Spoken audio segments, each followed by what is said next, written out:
Hi kids, it's Miss Pen again. Today we're going to be talking about topic 11.1, which is read line plots. So we're going to be learning how to look at line plots and determine data. And this is on pages 592 through 593.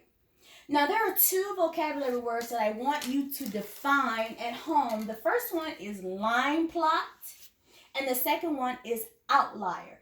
So a line plot shows data along a number line. Each dot above a point on the line represents one number in the data set. And then an outlier is any number in the data set that is very different from the rest of the numbers. Okay, so that'll be, it won't be close to the numbers, okay? So define those words at home and get familiar with them so they'll help you be able to answer questions regarding line plots. Okay, so on page 592, I'm going to use the example that they're using at the top of the page. So I didn't draw the graph for this, but I figured you can look at it in your book and see that we're talking about the distance walked in miles, and it's in a green table that's counted in the middle of the book. Okay, so what we're doing here is first I'm going to show you how to look at data. So if you're looking at that data in that table on page 592, you will notice a couple of things. Remember, each dot represents a number that's in the data set. So by looking at the line plot, we see that the most common, or the one that has the most dots, the most common distance is 1 mile. If you're looking at it, the most common distance is 1 mile. It has 3 dots. Okay? The longest distance is 3 miles. And if you look at the data on that chart, you will see that the largest number there is 3, which represents 3 miles. The shortest distance is 1/2 of a mile. And you see that also on the chart. The smallest distance listed is 1/2 mile, or 1/2 of a mile. Okay? So that's how you look at the different things on the line plot. So the second thing is an outlier, or the number in the data set is very different from the others. That outlier for this particular line plot is 3 miles. And if you look at that data, you will see from the line plot that 3, the data set, the point we put at 3 is a lot further away from our other plots, our 1/2, our 1, and our 1.5. So the outlier would be like an outcast. So if you think about outlier, you can think about it as an outcast, because if you're an outcast, you're not going to be with the same group. You're going to be a little bit further away or in another area. So just think about that. So what I did was, instead of doing another problem in the book, I made up my own random example so that you guys could see exactly what I was talking about.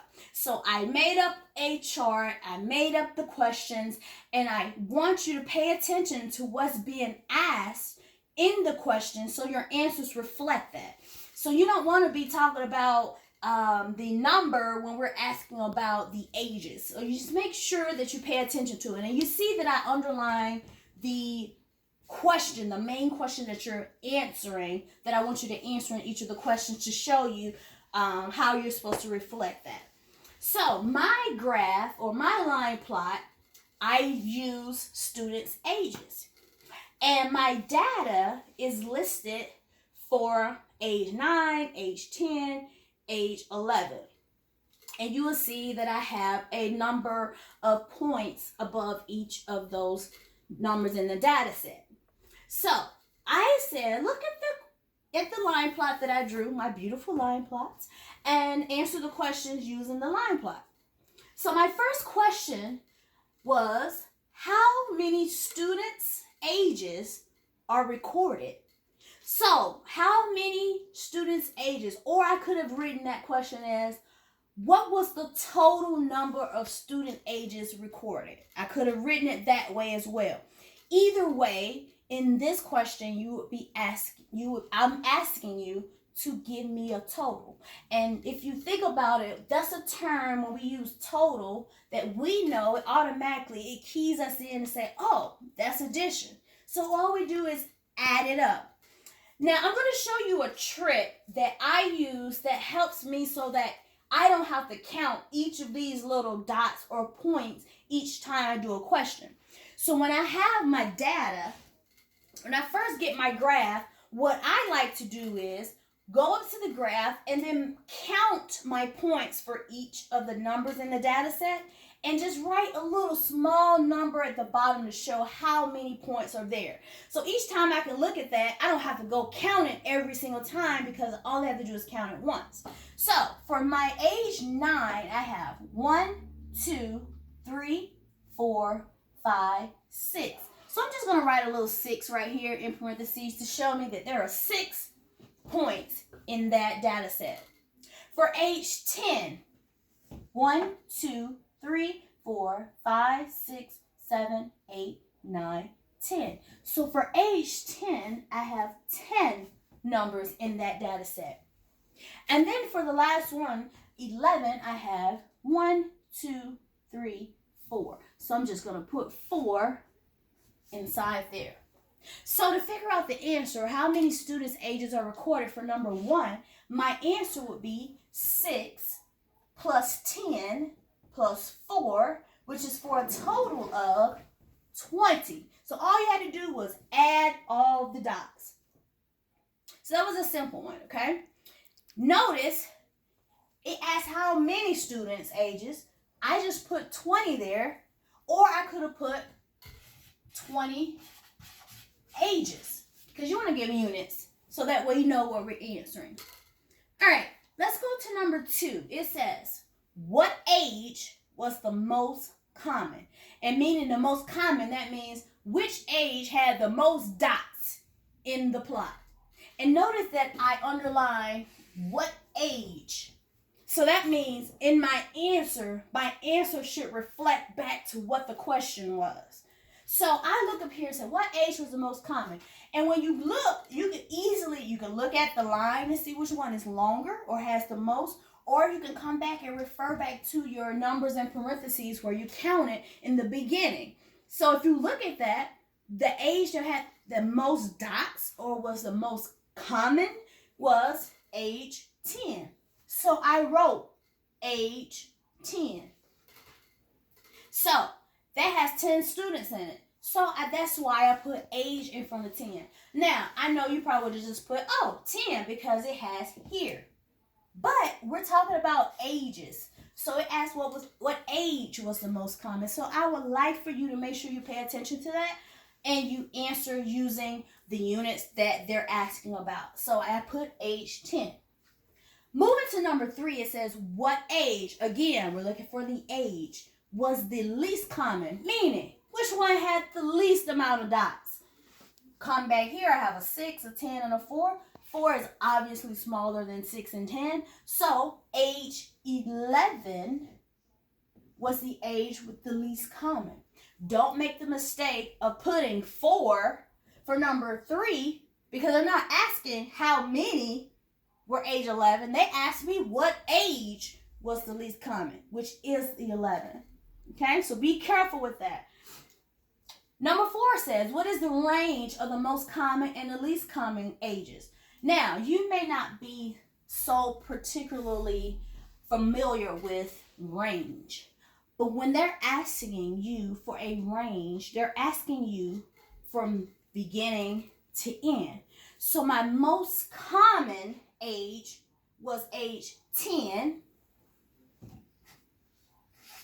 And then my least common age was, I had 4. Because I had 10 in age 10. And then I had 4 in age 11. So my range would be 10 minus 4, which is 6. So when we talk about range, another word we could use would be difference. And what operation do we use that uses difference? Correct. That is subtraction. So that is the reason why we subtracted 10 minus 4 to get 6. So just remember some of these words that we have been using in class. Number 5 says, is there an outlier? Remember, back over here when we first started the lesson, I said an outlier was a number that was very different from all the other numbers in the data set. And it would be, normally it would not be close to the other data in the line plot. So if you look up here, it says, is there an outlier? And if there is one, tell me what it is. My answer to this question is no. There is no outlier. All of my data is centered together in a group. So I can do a circle and hit all of my data. And there's no data that's outside of this group. So no, there is no outlier. Okay, so please make sure you pay attention to what is being asked in the questions so that your answers reflect that. Notice what I underline above and the answers that were given to match, to make sure you are showing me that you're answering the correct questions. Okay, so hopefully this doesn't stress you out too much. But if you don't understand it or you need some more help or have more questions, please contact me and I will get back with you as soon as I can. Have a good evening. Bye.